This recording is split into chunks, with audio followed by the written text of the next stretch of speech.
Hello and welcome to the Poetry Exchange. I'm Fiona Bennett. And I'm Michael Shaeffer. Lovely to be with you, Fee. To be with you in the flesh, as it were. It's incredible, isn't it? Wonderful to see you. We've not seen each other since lockdown. Well, yeah, since like February or something, I think. Yeah, before lockdown. Yeah, and it's just, well, we're all saying it, aren't we? Those of us that are managing to get a bit of time and space in the same space together and beginning to do that, it just makes you feel in 3D all of a sudden. I'm able to look you in the eye, and as opposed to looking at you through a computer screen, and it's much better this way, Fee. Yeah, and it's not just the visual, the acoustic as well. I'm much preferring hearing you this way than slightly delayed on a slightly unreliable line. Yeah. So that's all good, isn't it? It is, it's really good. Yeah. So it's September. It's, well, it's a really, really full-on time for everybody, isn't it? And listeners, wherever you are, I'm sure you're managing and juggling all sorts of things. I'm very aware from some friends of mine who have children in their lives of the back to school scenario, which in a light-hearted way we might say was a joyful sense of thank goodness we don't have to homeschool anymore, but in a slightly more serious way also is coming with its own challenges. But yeah, it is. It's back to school. Yeah, and things are opening up in different ways and in kind of slightly new forms. And you know, I've got bits and bobs of filming work starting to happen, and auditions coming in again. And it is that sense of going, oh, right, we're going again then. Okay, we can do some things. Yeah. So we've got lots of things coming up in the autumn. It's National Poetry Day in the UK on October the 1st. And we're going to be doing some open call exchanges. We're going to be doing those online, I think. We'll say a bit more about that at the end. But we are also having conversations with various friends and partners and venues about when we might be able to be in residence somewhere lovely in a physical space to meet some people and have some conversation live and in person. And we have got a very, very special guest coming up in October. To kind of celebrate National Poetry Day, so that's one to look out for. Not to say that this month's guest is any less special. They are quite an incredible person, Fee. Do you want to talk a bit more about them? Well, it's just wonderful, isn't it? We're going to be hearing a conversation that we had with Vahni Capildeo, and they joined us online. It was a Zoom moment from where they were in lockdown, which was Trinidad, in fact. But what was actually really wonderful about Vahni was that we did this set of exchanges in partnership with the National Centre for Writing, who know Vahni well, and we got our list of people who would be coming to us on the Zoom calls, and there was Vahni's name, which was really a surprise and a delight for both of us. Forward Prize winning poet, Carcanet published, phenomenal scholar. And I'm hesitating around this word scholar. They most certainly are absolutely that. And what I love about Vahni and what we found, and I hope our listeners will find in the conversation, that it's that kind of ultimate dream of scholarliness, which is that it's a scholar of the human condition and the craft of literature in relation to that in a very heartbeat, heartfelt way. And it's combined with this fantastic wit, I think, as well. I found Vahni to be really funny. The conversation really brightened my day. And of course, they are Trinidadian Scottish, most extraordinary combination. And you can hear that in the voice.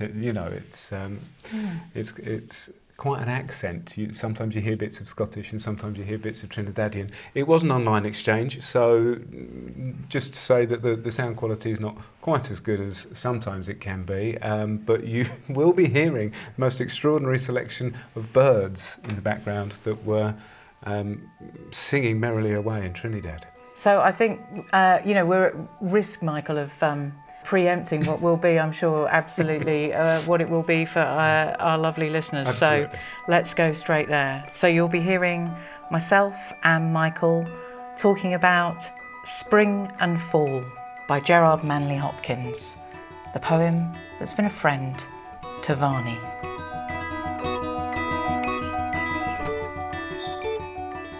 Hello. Hi. Wow. Hi. Are we hearing a kind of dawn chorus? Yes, I mean, it's a little bit after dawn. It's just after 6 in the morning. What sort of birds are they? There are all sorts of birds. There are wild parrots, kiskadees, and bare-eyed thrushes. Trinidad is a great birding destination. Wow. Vahni, would you mind reading the poem out loud for us? I'll do the caveat that one, I haven't done my breathing exercises, two, that my accent is all over the place. Gerard Manley Hopkins, Spring and Fall, to a young child. Margaret, are you grieving over Golden Grove unleaving?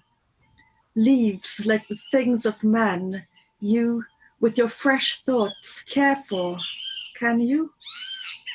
Ah, as the heart grows older, it will come to such sights colder by and by, nor spare a sigh, though worlds of wanwood leaf meal lie, and yet you will weep and know why. Now no matter, child, the name, sorrow's springs are the same.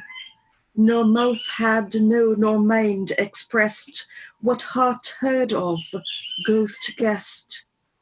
It is the blight man was born for. It is Margaret you mourn for. Brilliantly read, Vahni. Thank you. Quite nice listening to it with the birds in the background. It's fantastic. Yes, that was why I chose it, really, even though it can seem like not the most upbeat of poems. I read it when I was a child. In this environment, this is the house I grew up in, and the only house I've consistently come back to. The carpet in this room is 2 years older than I am, and so are the bookshelves. and it was reading it in this environment with leaves falling and birds singing that made the poem come alive in a more positive way. So you said that you first encountered it as a child? Yes, that's right. I'm from a very bookish family, which is interesting because my grandparents on my mother's side didn't have good access to the English language, but my mother's parents still believed in learning. They had 4 girls and 4 boys, and they sent all of them to school and to tertiary education, which was really unusual because Trinidad is a very macho society. There's still a great gender division where women are not necessarily expected to be as educated or to use their education. So my mother went to a Dominican prep school and then to a convent school in Port of Spain. So she was in both places exposed to a lot more singing and poetry. So was it your mother that read you this poem first? No, it wasn't actually. My father was a poet and he wrote a lot of children's poetry, but neither of them read very much to me because I have an older brother who's 4 years older, and between watching him and watching Sesame Street, I taught myself to write by the age of 2. And then I used to pester my parents a lot, who never censored my reading. And I used to climb in the bookshelves, the literal bookshelves you can see behind you. I climbed them like a climbing frame and took everything down, including my father's old law books. And my parents taught me how to use a concise Oxford dictionary, basically to get me out of their hair. And I found a book by Jean Kerr, who was an excellent playwright. And there was a book by her called Penny Candy, published in 1970, 3 years before I was born, that had already fallen apart by the time I read it at the age of 6 or so. And she quotes the entirety of Gerard Manley Hopkins' Spring and Fall in a scene where her family is reading poetry together. And I think one of her sons reads it and she begins to weep. And so I didn't encounter this in one of the poetry anthologies we had knocking around. Encountered it as a poem already in conversation, something that a family could read to each other, and also something that a child could read to a parent and make the parent reconnect with some truth of experience that reconnects them to that spring of immediate feeling.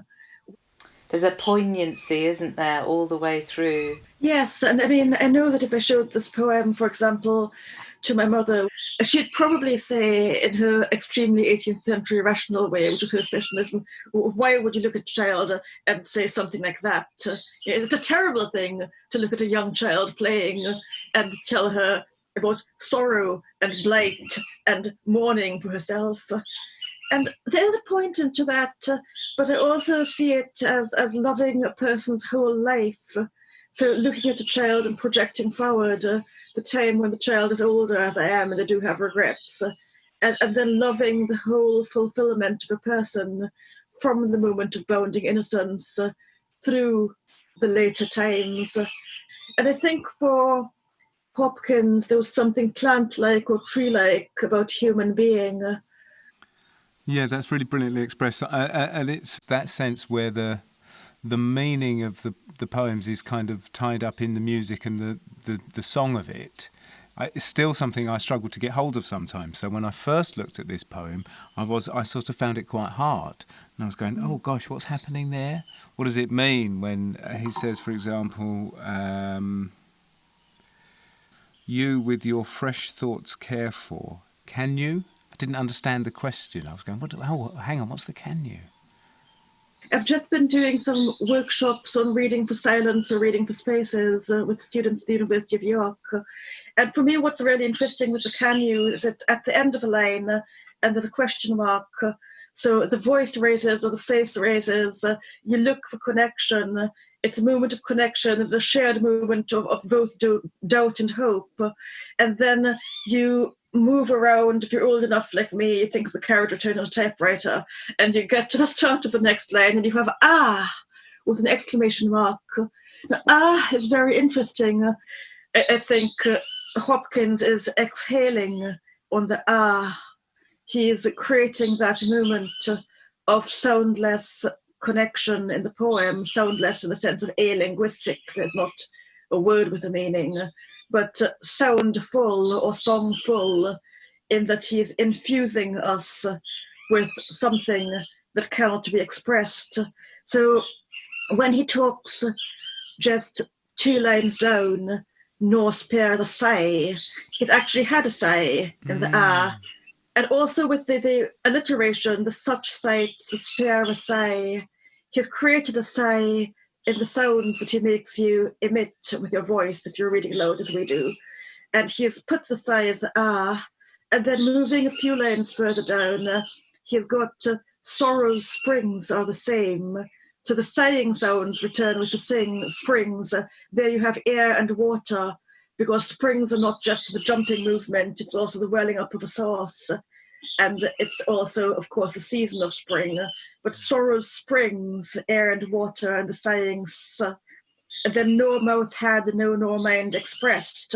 He's already enacted that inexpressibility, that expressive ineffability in the So the whole poem is doing this breath for you. So it's not locking things down, it's moving them along.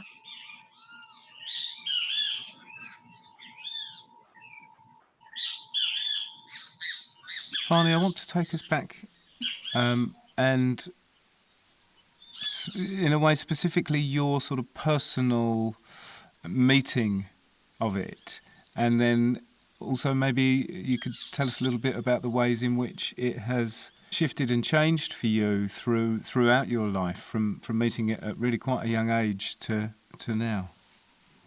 Yes, well, I mean, when I was young and I read it as a child and spoke about it to no one for many years, I was convinced it was a very local poem, because unfortunately the maximum security prison here is called Golden Grove.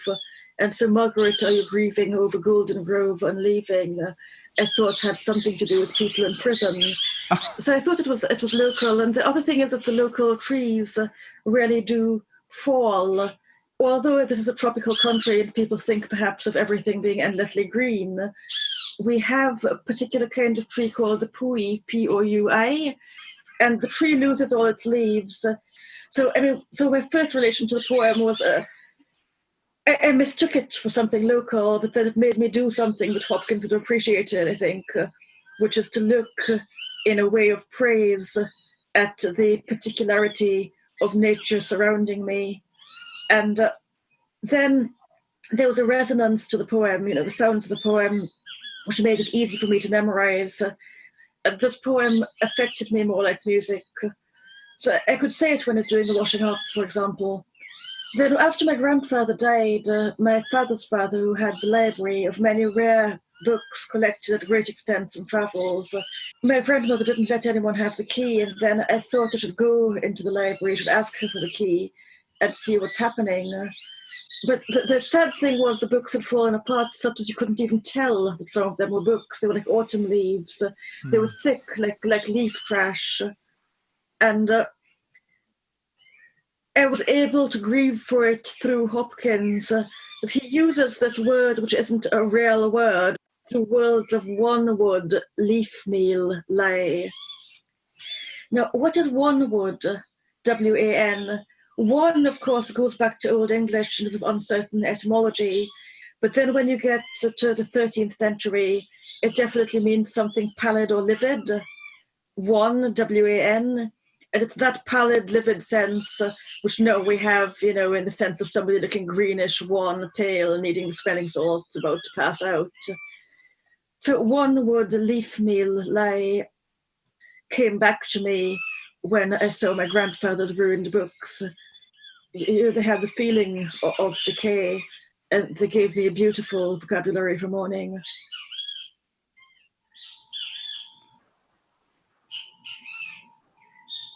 It was interesting to me to see, for example, Ted Hughes being described as a muscular poet, but I think Hopkins is a muscular poet.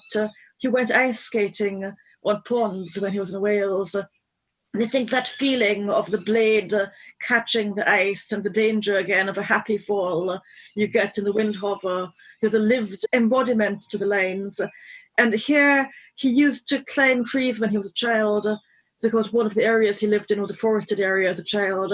And I think you couldn't write like this about a child in Golden Grove, the non-prison Golden Grove, if you hadn't climbed the trees. That this is a tree climber's poem.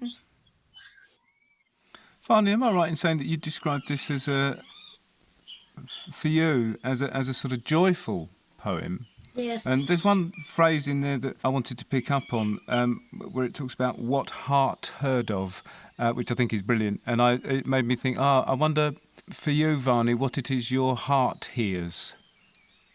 What I hear is the goldenness and the green. It's the sense of that recurrence and the endless springing of life. Whatever you might be feeling at an emotional level, there is a deeper movement of living in which you're involved. There's a recurrent pattern of refreshment, the idea of refreshing the mind by repeatedly leaving the page, the pencil, the pen, and going back and looking and looking and looking at the cloud or the leaf or the running water, was how he apprehended that vitality in which we share. That's brilliant. Thank you, Vahni. I hope it's not too reductive to ask you the question that we like to ask everybody, which is to say, if this poem were a friend to you, what kind of a friend would it be? I think it would be a friend that wouldn't require me to have brushed my hair, and which wouldn't look at me when it was walking along in the woods beside me, because Dorothy Richardson, I think in her essays collected in Journey to Paradise, talks about not looking directly at somebody. And what is fascinating for her is the idea of sitting next to someone, even if you're at a table, and sharing a perspective on the world, noticing different things, but still being literally inhabiting a shared view. So that's the kind of friend this would be, to be walking along beside me, not caring to brush my hair, and not looking at me, to probably be waving its arms around and pointing things out. People would be staring at it and wondering if it was drunk. It wouldn't be, it would just be happy. Even though it might have missed a night's sleep, but it would be happy.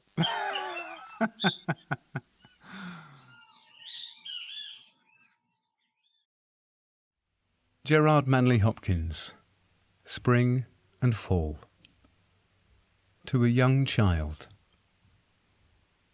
Margaret, are you grieving over Golden Grove unleaving?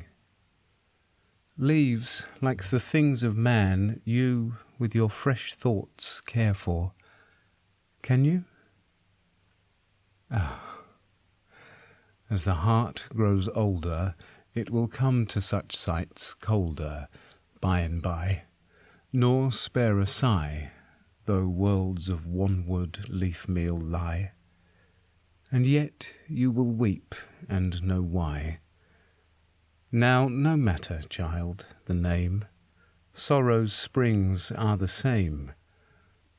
Nor mouth had, no, nor mind expressed, what heart heard of, ghost guessed. It is the blight man was born for. It is Margaret you mourn for.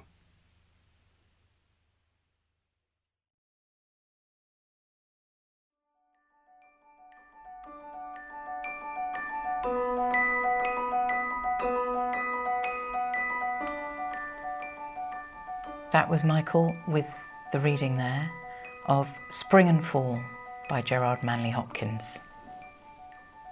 Something very lovely, Fee, about we had this conversation with Vahni in the spring and we're releasing it in the fall. Now that's what I call curating your podcast episodes, Michael. Amazing. It is, yeah, it's beautiful, isn't it? It certainly is a seasonal feeling thing. Yeah. Wonderful. And enormous thanks to Vahni Capildeo for being so generous with their time and for that wonderful conversation. We'll post a link in the notes to Vahni's page on the Carcanet website, and you can find all the details of their publications there.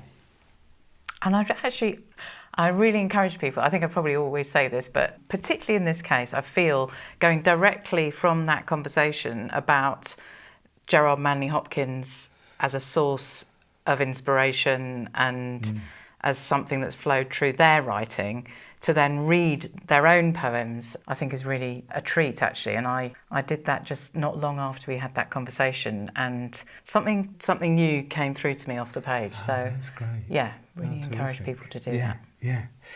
Sophie, we mentioned briefly before the conversation that National Poetry Day is coming up on October the 1st, and we are going to be doing 2 days of online exchanges, these conversations, and people can book slots to talk about a poem that's been a friend to them.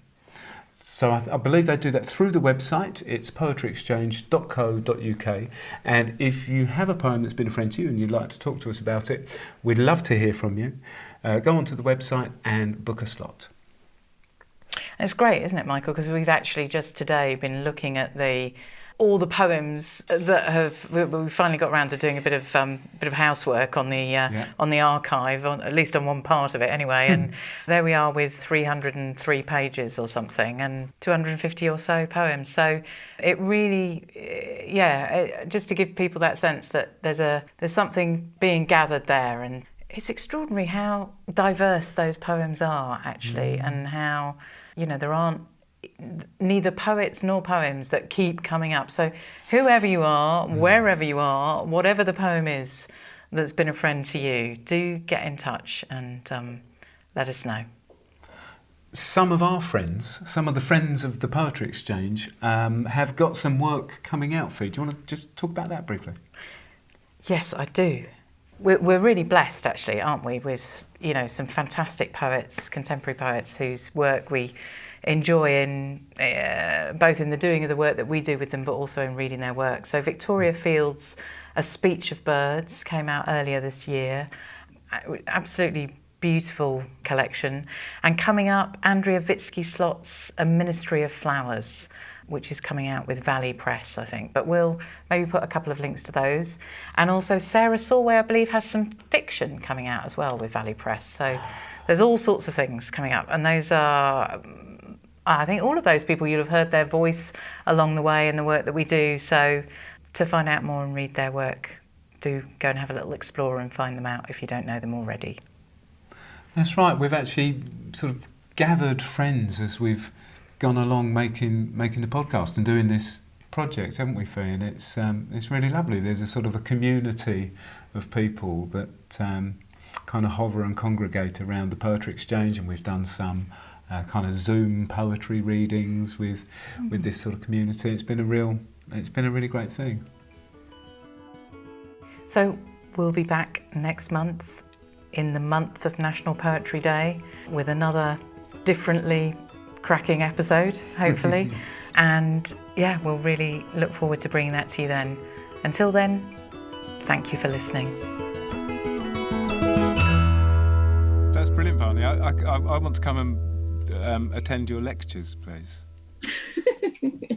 I hope you will come to York. We have a wonderful campus with a lake, with waterfowl, and we have all been fantasizing about biscuits. I'm glad you were talking about biscuits earlier. I often tell people, if you meet me in this sort of situation, I seem to be articulate. If you meet me in person, I'm a silent animal that can be won over with walks and biscuits, quite a dog-like, really.